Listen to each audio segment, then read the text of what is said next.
Hello, and welcome to Storytime with Tea, a cozy little corner where you can sip, unwind, and drift into comfortable stories together. I'm Tea, and this is Earl Grey. Tonight's story is Alice's Adventures in Wonderland by Lewis Carroll. So settle in, get comfy, and let's begin. Chapter 1. Down the Rabbit Hole. Alice was beginning to get very tired of sitting by her sister on the bank and of having nothing to do. Once or twice she had peeped into the book her sister was reading, but it had no pictures or conversations in it. And what is the use of a book, thought Alice, without pictures or conversations? So she was considering in her own mind, as well as she could, for the hot day made her feel very sleepy and stupid, whether the pleasure of making a daisy chain would be worth the trouble of getting up and picking the daisies, when suddenly a white rabbit with pink eyes ran close by her. There was nothing so very remarkable in that, nor did Alice think it was so very much out of the way to hear the rabbit say to itself, oh dear, I shall be late." When she thought it was over afterwards, it occurred to her that she ought to have wondered at this, but at the time it all seemed quite natural.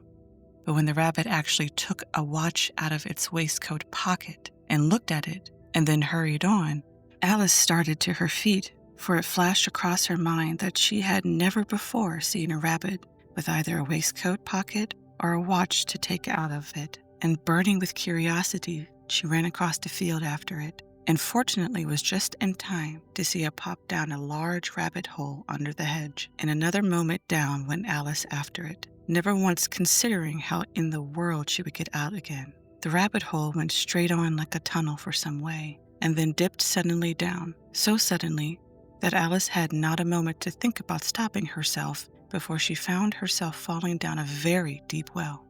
Either the well was very deep, or she fell very slowly, for she had plenty of time as she went down to look about her and to wonder what was going to happen next. First, she tried to look down and make out what she was coming to, but it was too dark to see anything. Then she looked at the sides of the well and noticed that they were filled with cupboards and bookshelves. Here and there she saw maps and pictures hung upon pegs. She took down a jar from one of the shelves as she passed. It was labeled orange marmalade, but to her great disappointment, it was empty. She did not like to drop the jar for fear of killing somebody underneath, so managed to put it into one of the cupboards as she fell past it. Well, thought Alice to herself, after such a fall as this, I shall think nothing of tumbling downstairs. How brave they'll all think of me at home. Why, I wouldn't say anything about it, even if I fell off the top of the house, which was very likely true. Down, down, down. Would the fall never come to an end? I wonder how many miles I've fallen by this time, she said aloud. I must be getting somewhere near the center of the earth. Let me see. That would be 4,000 miles down, I think. For you see, Alice had learned several things of this sort in her lessons in the schoolroom. And though this was not a very good opportunity for showing off her knowledge, as there was no one to listen to her, still, it was good practice to say it over. Yes, that's about the right distance. But then I wonder what latitude or longitude I've got to. Alice had no idea what latitude was or longitude either, but thought they were nice grand words to say. Presently, she began again. I wonder if I shall fall right through the earth. How funny it'll seem to come out among the people that walk with their heads downward. The antipathies, I think. She was rather glad there was no one listening this time, as it didn't sound at all the right word. But I shall have to ask them what the name of the country is, you know. Please, ma'am, is this New Zealand or Australia? And she tried to curtsy as she spoke. Fancy curtsying as you're falling through the air. Do you think you can manage it? And what an ignorant little girl she'll think me for asking. No, it'll never do to ask. Perhaps I shall see it written up somewhere. Down, down, down. There was nothing else to do, so Alice soon began talking again.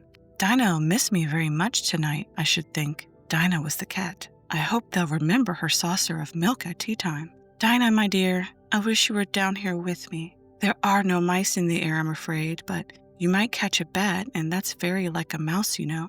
But do cats eat bats, I wonder?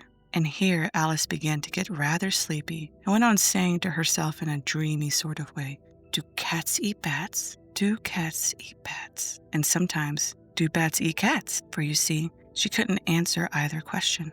It didn't matter much which way she put it. She felt that she was dozing off and had just begun to dream that she was walking hand in hand with Dinah and saying to her very earnestly, "Now, Dinah, tell me the truth. Did you ever eat a bat?" When suddenly, thump, thump, down she came upon a heap of sticks and dry leaves, and the fall was over.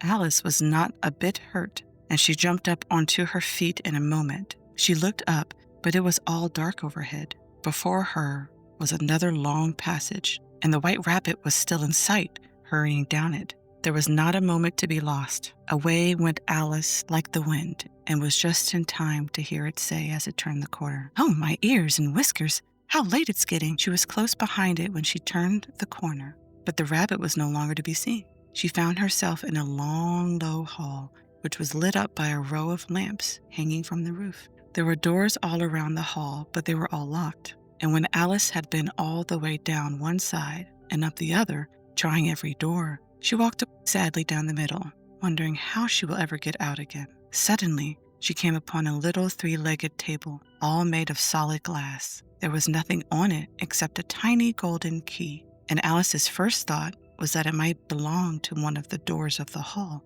But alas, either the locks were too large or the key was too small. But at any rate, it would not open to any of them. However, on the second time around, she came upon a low curtain she had not noticed before, and behind it was a little door about 15 inches high. She tried the little golden key in the lock, and to her great delight, it fitted. Alice opened the door and found it led into a small passage, not much larger than a rat hole. She knelt down and looked along the passage into the loveliest garden you ever saw. How she longed to get out of the dark hall and wander among those beds of bright flowers and those cool fountains. But she could not even get her head through the doorway. And even if my head would go through, thought poor Alice, it would be of very little use without my shoulders. How I wish I could shut up like a telescope. I think I could if I only knew how to begin. For you see, so many out-of-the-way things happened lately that Alice had begun to think that very few things indeed were really impossible.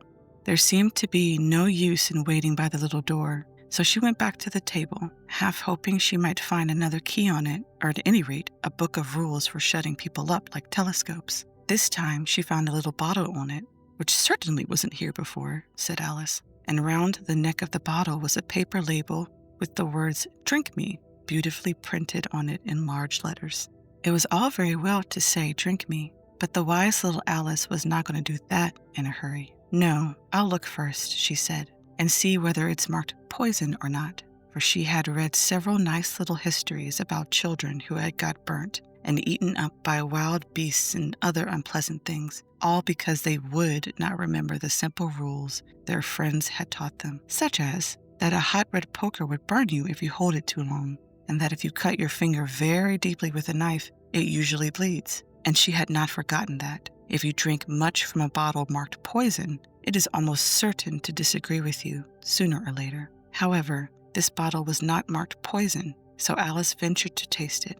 And finding it very nice, it had in fact sort of a flavor of cherry tart, custard, pineapple, roast turkey, toffee, and hot buttered toast. She very soon finished it off. "What a curious feeling," said Alice. "I must be shutting up like a telescope." And so it was indeed. She was now only 10 inches high, and her face brightened up at the thought that she was now the right size for going through the little door into that lovely garden. First, however, she waited for a few moments to see if she was going to shrink any further. She felt a little nervous about this, for it might end, you know, said Alice to herself, in my going out altogether, like a candle. I wonder what I should be like then. And then she tried to fancy what the flame of a candle is like after the candle is blown out, for she could not remember ever having seen such a thing. After a while, finding that nothing more happened, she decided on going into the garden at once. But alas for poor Alice, when she got to the door, she found she had forgotten the little golden key, and when she went back to the table for it, she found she could not possibly reach it. She could see it quite plainly through the glass, and she tried her best to climb up one of the legs of the table, but it was too slippery, and when she had tired herself out with trying, the poor little thing sat down and cried. "Come, there's no use in crying like that," said Alice to herself, rather sharply. "I advise you to leave off this minute. She generally gave herself very good advice, though she seldom followed it. And sometimes she scolded herself so severely as to bring tears to her eyes. And once she remembered trying to box her own ears for having cheated herself in a game of croquet she was playing against herself. For this curious child was very fond of pretending to be two people. But it's no use now, thought poor Alice, to pretend to be two people. Why, there's hardly enough of me left to make one respectable person. Soon her eye fell on a little glass box that was lying under the table. She opened it and found in it a very small cake on which the words "Eat me" were beautifully marked in currants. "Well, I'll eat it," said Alice, "and if it makes me grow larger, I can reach the key, and if it makes me grow smaller, I can creep under the door, so either way I'll get into the garden, and I don't care what happens." She ate a little bit and said anxiously to herself, "Which way? Which way?" holding her hand on the top of her head to feel which way it was growing.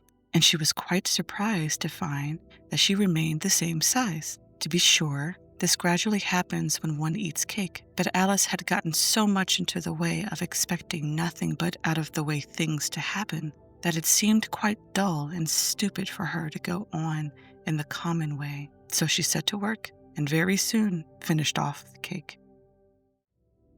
Thank you so much for spending this quiet moment with me tonight. I hope today's story brought you a little comfort and a little warmth. If you enjoyed our time together and would like to join me again, don't forget to tap that like button and subscribe so you don't miss the next chapter or story. Until next time, sweet dreams, and remember, you are safe, you are loved, and you belong here just as you are. Good night.